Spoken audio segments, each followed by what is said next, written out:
الحمدللہ نحمده ونستعینه ونستغفره ونؤمن به ونتوکل علیہ ونعوذ باللہ من شرور انفسنا ومن سیئات اعمالنا من يهده اللہ فلا مضل له ومن يضلل فلا هادی له فإن خیر الحدیث کتاب اللہ وخیر الہدی ہدی محمد صلی اللہ علیہ وسلم وشر الامور محدثاتها وكل محدثة بدعة وكل بدعة ضلالة وكل ضلالة في النار. أما بعد فأعوذ بالله من الشيطان الرجيم. بسم الله الرحمن الرحيم.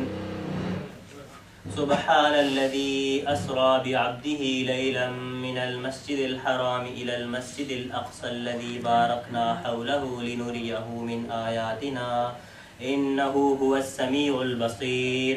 وآتينا موسى الكتاب وجعلناه هدى لبني إسرائيل ألا تتخذوا من دوني وكيلا ذرية من حملنا مع نوح إنه كان عبدا شكورا.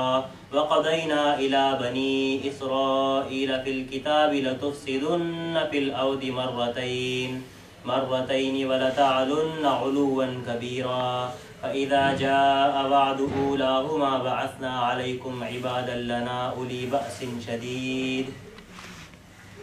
بأس شديد فجاسوا خلال الديار وكان وعدا مفعولا. ثم رددنا لكم الكرة عليهم وأمددناكم بأموال وبنين وجعلناكم أكثر نفيرا.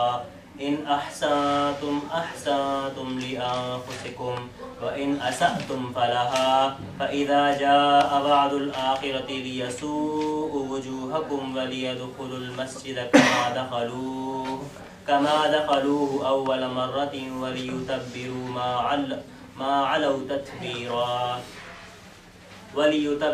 ما علوا تتبيرا.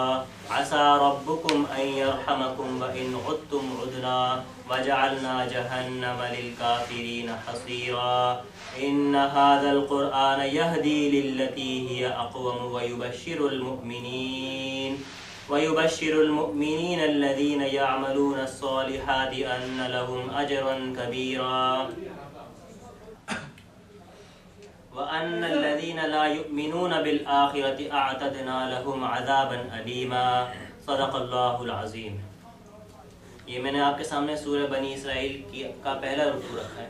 سورہ بنی اسرائیل قرآن مجید میں 70ویں نمبر پر آتی ہے ترتیب تلاوت کے حساب سے، اور ترتیب نزولی کے حساب سے 50ویں نمبر پر آتی ہے. یہ مکی صورت ہے. اس کے اندر 111 آیتیں ہیں اور 12 رکوع ہیں. آج ہمارا جو اس درس کا موضوع ہے اس کو اچھی طرح سمجھ لیں، ہر کوئی اپنے ذہن میں بٹھا لے تاکہ آئندہ جو بھی باتیں ہمارے سامنے آئیں ہم اس موضوع کو ذہن میں رکھ کر سمجھنے کی کوشش کریں. وہ موضوع کیا ہے؟ گزشتہ اور موجودہ مسلمان امتوں کا ماضی، حال اور مستقبل. کیا موضوع ہے؟ گزشتہ اور موجودہ مسلمان امتوں کا ماضی، حال اور مستقبل. گزشتہ مسلمان امت کون سی تھی؟ بنی اسرائیل. اور موجودہ مسلمان امت کون سی ہے؟ امت محمدیہ صلی اللہ علیہ وسلم. ان کا ماضی، حال اور مستقبل ہم دیکھیں گے ان آیات کی روشنی میں. اس موضوع کو ایسے بھی کہہ سکتے ہیں پاکستان اور اسرائیل کا ماضی، حال اور مستقبل. پاکستان اور اسرائیل وہ واحد مملکتیں ہیں پوری دنیا میں جو کہ کسی مذہب کے نام پر قائم ہوئی. تو پاکستان اسلام کے نام پر قائم ہوا، اسرائیل جو ہے وہ یہودی مذہب کے جو یہودیت کے نام پر جو ہے وہ قائم ہوا، یہودیوں کے لیے خاص. تو اس کو ہم کہہ سکتے ہیں پاکستان اور اسرائیل کا ماضی، حال اور مستقبل.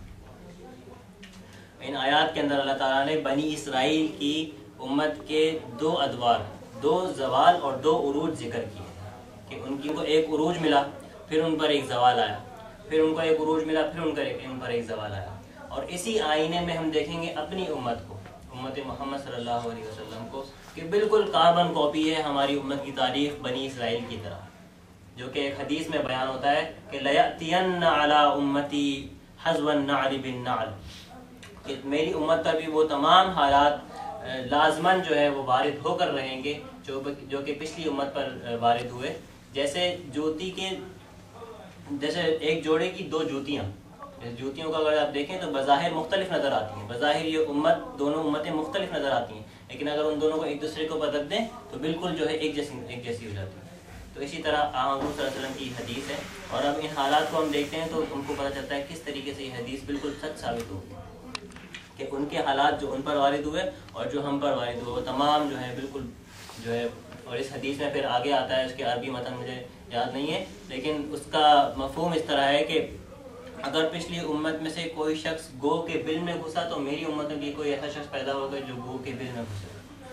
اور اگر پچھلی امت میں سے کوئی شخص ایسا بدبخت پیدا ہوا جس نے اپنی ماں کے ساتھ زنا کیا تو میری امت میں بھی لازماً ایسا کوئی شخص پیدا ہوگا جو کہ یہ جو ہے وہ بد فعل کرے گا. اور وہ ایک تو یہ ہے کہ امت کے اندر جو خرابیاں، پچھلی امت میں جو خرابیاں پیدا ہوئیں وہ تمام خرابیاں ہماری امت میں بھی پیدا ہو، امت محمد صلی اللہ علیہ وسلم میں پیدا ہو کر رہیں گی. اور جو حالات ان پر وارد ہوئے وہی حالات جو ہے ہماری امت پر بھی وارد ہوں گے. تو ان کو ہم دیکھنے کی کوشش کریں گے تاریخ کی روشنی میں کہ کس طریقے سے یہ آیات جو ہیں وہ بالکل جو ہے وہ سچ ثابت ہو. سب سے پہلے ان آیات کا رواں ترجمہ میں بیان کر دوں، اس کے بعد پھر ایک ایک ان حالات کو ہم تاریخ کی روشنی میں دیکھیں گے. پاک ہے وہ ذات جو لے گئی اپنے بندے کو راتوں رات مسجد حرام سے مسجد اقصی کی طرف. یہ جو ہے حضور صلی اللہ علیہ وسلم کے معراج کا ذکر آ رہا ہے. وہ مسجد اقصی کی برکت دی ہے ہم نے جس کے ماحول کو، تاکہ دکھائیں ہم اسے اپنی کچھ نشانیاں. بے شک اللہ ہی ہے سب کچھ سننے والا اور دیکھنے والا. اور دی تھی ہم نے موسیٰ علیہ السلام کو بھی کتاب، اور بنایا تھا اس کتاب کو ذریعہ ہدایت بنی اسرائیل کے لیے، اس تاکید کے ساتھ کہ نہ بنانا تم میرے سوا کسی کو اپنا کارساز. پچھلی امت کا ذکر آ گیا. موسیٰ علیہ السلام ان کے جو ہے وہ جو مین ان کے یہاں جو رسول گزرے ہیں موسیٰ علیہ السلام، جن کی بعثت پر اس کو امت کی حیثیت ملی بنی اسرائیل کو، ان کا ذکر آ گیا اور ان کی کتاب کا ذکر آ گیا. اسی کو بریکٹ کیا جائے گا آخر میں، آخری آیت جو ہم پڑھیں گے جس میں مسلمان امت کا جو ہے وہ ذکر آئے گا اور قرآن مجید کا ذکر آئے گا. اب بیچ کے حالات دیکھتے ہیں. تم اولاد ہو ان لوگوں کی جنہیں سوار کیا تھا ہم نے نوح علیہ السلام کے ساتھ کشتی پر، بے شک وہ تھا شکر گزار بندہ. نوح علیہ السلام کا ذکر آ گیا کیونکہ ان کے بعد جتنے بھی لوگ بچے اس کائنات کے اندر، جتنے انسان بچے وہ نوح علیہ السلام کی نسل کی میں سے.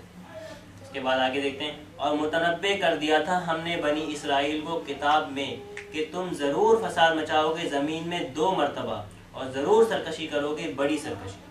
یہ آیات جو ہیں وہ قابل غور ہے کہ ہم نے جو ہے تمہیں جو ہے بتا دیا تھا، بنی اسرائیل کو ہم نے متنبع کر دیا تھا کہ تم 2 مرتبہ زمین میں فساد مچاؤ. تو یہ 2 مرتبہ جو ہے اس کو یاد رکھنے والی بات ہے. پھر جب آیا ان میں سے پہلا وعدہ تو مسلط کر دیے ہم نے تم پر اپنے ایسے بندے جو سخت جنگجو تھے، سو وہ گھس کر پھیل گئے تمہاری تلاش میں پورے ملک میں. اور تھا یہ ایک وعدہ اللہ کا جسے پورا ہو کر رہنا تھا. کہ اللہ تعالیٰ نے پہلا زوال جب بھیجا، پہلے وعدے کا جب وقت آیا، پہلے عذاب کا جب وقت آیا تو اللہ تعالیٰ نے ان پر اپنے بندے مسلط کر دیے. وہ بندے کون تھے ان کو بھی ابھی ہم دیکھیں گے انشاءاللہ. یہاں سے کیا پتہ چلتا ہے کہ قرآن مجید کوئی تاریخ کی کتاب نہیں ہے. تاریخی واقعات کا ریفرنس اس کے اندر ہے، اشارہ ہے، لیکن تاریخ کی کتاب نہیں ہے. نہ تو اس میں نام دیے گئے، نہ اس کے اندر ڈیٹس دی گئی، نہ اس کے اندر واقعات کرونولوجیکل آرڈر میں دیے گئے، نہ کسی ایک واقعے کو پوری تفصیل کے ساتھ ایک جگہ بیان کیا گیا. ایک ہی واقعوں کو مختلف جگہوں پر مختلف ان کے چھوٹے چھوٹے پارٹس جو ہیں، جو کہ اس وہاں جو مضمون چل رہا ہے اس کی ہدایت کے حساب سے جو کہ ضروری تھے ان کو وہاں پہ رکھ دیا گیا. تو یہ کوئی ہسٹری کی کتاب نہیں ہے جو کہ کرونولوجیکل آرڈر میں، کرونولوجیکل کہتے ہیں تاریخ کے حساب سے، جس کو کرونولوجیکل آرڈر میں جو ہے بیان کیا گیا. بلکہ تاریخ کی کتاب نہیں بلکہ محض کتاب ہدایت ہے، جس میں جہاں جہاں پہ تاریخ کے کچھ واقعات کا ذکر کرنا مقصود ہوتا ہے تو ان کو صرف اشارات ان کے صرف کیے جاتے ہیں. اور جو ہے پورا جیسے یہ 3-4 آیات کے اندر پوری جو ہے وہ 2000 سال کی تاریخ بنی اسرائیل کی جو ہے اللہ تعالیٰ نے اس کی طرف اشارہ کر دیا. اب دیکھنے والے اس پر جو ہے وہ غور کرنے والے اس پر غور کریں اور اس کو پڑھیں اور دیکھیں کہ کیا واقعی ایسا کچھ ہوا تھا کہ نہیں. پھر جب آپ تاریخ کو کھنگالنا شروع کریں گے تو یہ مضمون آپ کے سامنے کھلتا چلا جائے گا.